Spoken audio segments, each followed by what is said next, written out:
You know him from both TV and stage. Joining me now is former and practical joker and lifelong comedian Mr. Joe Gatto. Joe, I'm so pumped to be speaking with you. How are things? I'm fantastic. Thank you so much for having me. Yes, of course. Okay, I'm always most interested in people's like origin stories, especially when they've been doing this for so long. So, Joe, kind of what would you say initially got you interested in comedy in this world that you've been so successful in for so many years? That's so funny. That sounds like a planned question because that's really what my tour is about. It's called Let's Get Into It because I get into how I ended up where I am and how I compared to where I was when I started because I was this geeky kid growing up. I was like on the math, I loved math. I was on the bowling team. I used to make tests for my father when he was at work. I used to open up the encyclopedias and surprise dad with a pop quiz when he came home from his 12-hour day selling life insurance door to door. So I always think about that and I look at the little life experiences that mold us and make that kind of thing. I think for me, really, high school was a big thing because I learned how to make people laugh. And then it started selfishly making me feel good to make other people, bring other people joy. And I just compounded that throughout the years. And Joker's really kicked that into the next atmosphere when I was able to see how much I was able to bring it into people's homes and, be a part of people's stories of watching the show together with their families, loved ones, things like that. So, yeah, I think probably high school is where I've had to put my finger on it.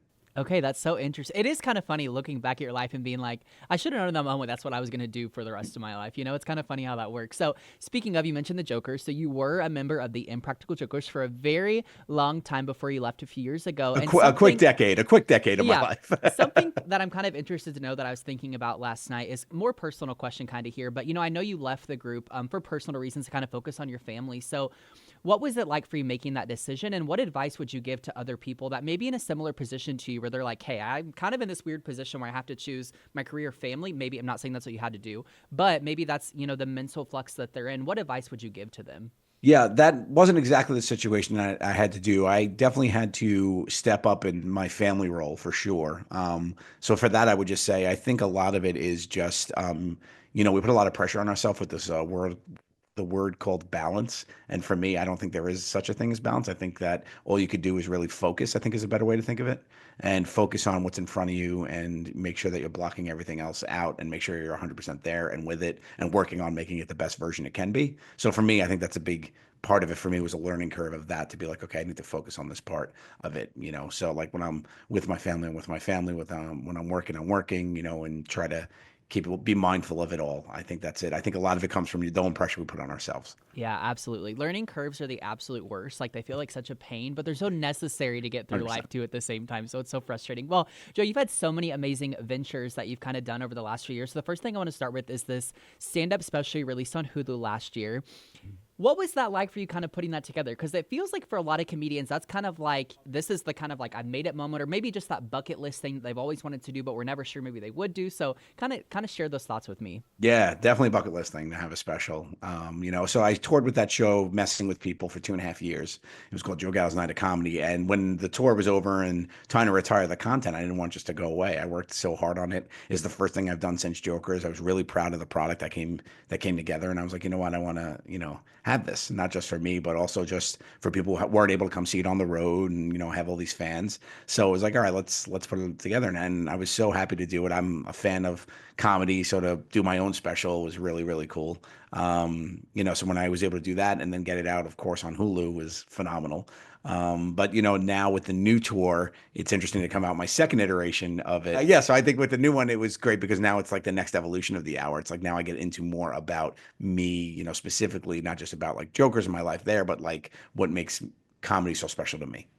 Yeah, absolutely. Now, you mentioned tour. You are about to embark on a brand new tour called Let's Get Into It that kicks off here very soon. And you're even making a stop right here in Springfield, Missouri. So, why don't you kind of tell our viewers and then your fans what they can expect from this tour, kind of what that's going to look like? Yeah, for that, I'm like really diving in and looking at how, you become the person you are. I don't know other people's stories. I can just look at myself, and I look at little moments in my life and how they've impacted me to form the person I am and, recall like what my parents were like and, what I've gotten from them. But then most importantly, I have 2 kids. So I'm like, oh no, these poor children. So, like I have the impact I have on them. You become aware of it all. I tell a story about when I was in the supermarket with my son. We were shopping, and he starts laughing hysterically. And I said, "What's up, buddy?" And he points to a cart that has a pineapple in it. And he goes, the pineapple. And I go, what? He goes, I put it there.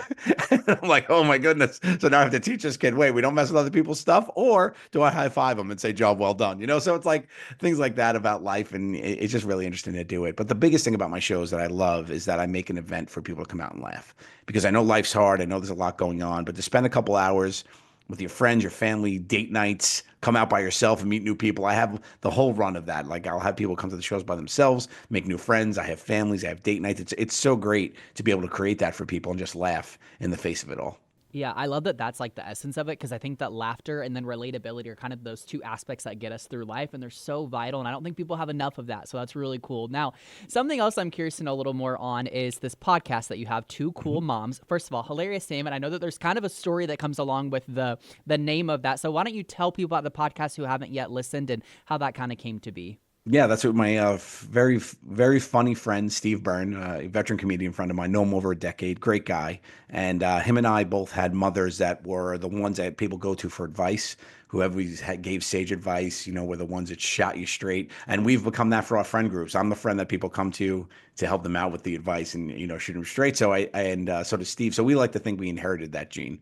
So we spend the first half of the podcast talking about anything and everything. It's a comedy, podcast. So, and then in the second half, we take fan submitted dilemmas and try to solve them as best we can. We try our best. It's not always great, but it's always funny. Hey, it sounds like a good listen to me. So if you're looking for, Sure. again, that laughter and relatability, maybe the podcast is for you. So Sure. something else, like I said, you've got so many ventures you've been doing. Something else that kind of shocked me to learn was that you had this children's book come out called Where's Barry? I think I said that right. So Yep. tell me, why was it important for you to make a children's book, and what's kind of the gist of that? It's just part of the evolution of, things that I didn't realize I would thought would be cool to do. I started my journey in creative writing. Like, that's what I started at back in the day when I was younger, like when I was a 12-year-old kid writing these short stories. And then as I became a father and I was home more, I was reading with my kids, and I was like, oh, this is a cool part of the whole experience. These kid books, and a lot of them were funny, and I was like, oh, I would like to do it. And then I was inspired by a story. My son had lost his stuffed animal, his Barry, at bedtime, and any parent knows that's a catastrophe.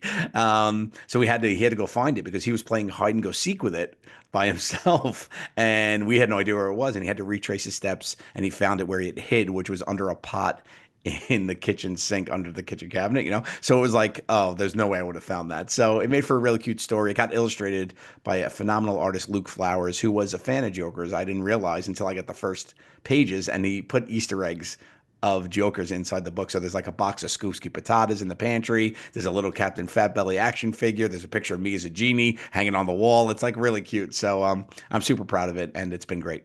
Yeah, I love that. Well, anything else you want to, maybe you're hoping to achieve, or that's still kind of on your bucket list for your career? Because you have done so much, but there's still maybe something that you're hoping to kind of chalk up. So is there something of that nature for you? Yeah, there always is. There always is. But I entered this whole thing to be a filmmaker. So to make a movie is really what I want to do, write and direct a film. So I got a couple scripts that I'm shopping around now. Hopefully something will come of it. And that's the biggest thing. That's the reason why I started. Jokers was fantastic, but I never decided I wanted to be in front of the camera. I was just able to be in front of it because I was being myself. So I think that worked out. But yeah, that's probably the bucket list thing.